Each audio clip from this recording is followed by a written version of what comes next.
Nagbanta ang China na dudurugin ang sinumang banyagang manghihimasok sa kanilang teritoryo at soberanya. Kasunod dyan ang pulong kung saan sinabi nito sa Pilipinas na alisin ang barko nito sa Escoda Shoal. Ang sagot ng ating Foreign Affairs Department sa pagtutok ni Joseph Moro. Sa pulong ng Bilateral Consultation Mechanism o BCM sa pagitan ng Pilipinas at China sa Beijing kahapon, sabi ng China sa Pilipinas, tanggalin ang mga barko ng Pilipinas sa Escoda o Sabina Shoal. Walang binanggit na pangalan ng China kung ano-ano mga barko ito pero 5 buwan nang nasa Escoda Shoal ang BRP Teresa Magbanwa para bantayan ng lugar dahil sa pangamba na magre-reclaim ng lupa ang China doon. Nitong Agosto, nasira ang ilang bahagi ng BRP Teresa Magbanwa matapos itong pagbabanggain ng China Coast Guard. Pinalibutan din ito ng iba pang Chinese vessel pero hindi pa rin umalis ang BRP Teresa Magbanwa.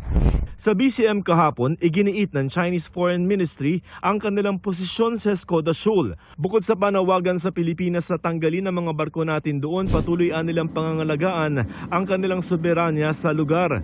Pero pagdiin ni Foreign Affairs Undersecretary Teresa Lazaro, ang Escoda Shoal ay nasa loob ng Exclusive Economic Zone o EEZ ng Pilipinas. Pinag-usapan din daw sa BCM kung paano mapapababa ang tensyon sa lugar. Ayon sa National Maritime Council, hindi aalis sa Escoda Shoal ang Pilipinas. May soberanya, sovereign rights at jurisdiction daw ang Pilipinas sa EEZ nito na sumusunod sa United Nations Convention on the Law of the Sea o UNCLOS at 2016 Arbitral Award. Ang presensya daw at aktibidad ng China ang iligal at paglabag sa mga batas. Ang Philippine Navy handa raw sa anumang maging hakbang ng China. One of the options siya na pwedeng gawin ng kabilang side is atake niyan. But there are already contingencies in place na alam din naman ng ating Western Command what to do if in case this would escalate.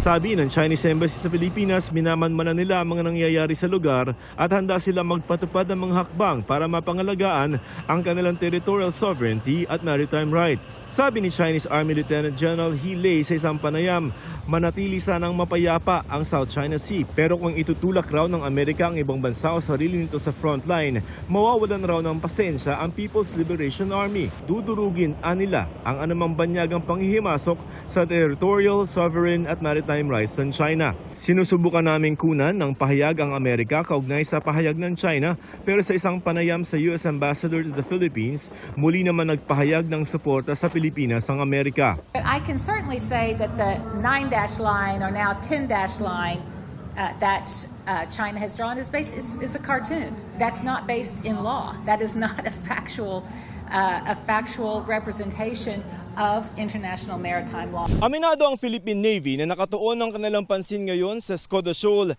na lampas 100 kilometro lamang ang layo mula sa Palawan. Nitong mga nakarang araw, daan-daang mga barko ng China ang namataan sa West Philippine Sea, marami nasa Escoda Shoal.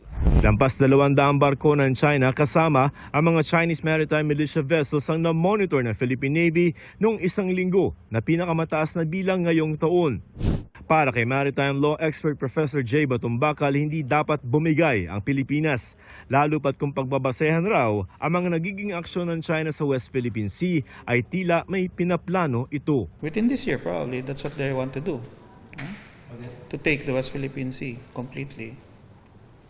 Either by us withdrawing or simply acquiescing to their demands. Hence all the threats, all the provocations. We cannot withdraw on the basis of threats. Para sa GMA Integrated News, Joseph Morong, nakatutok 24 oras.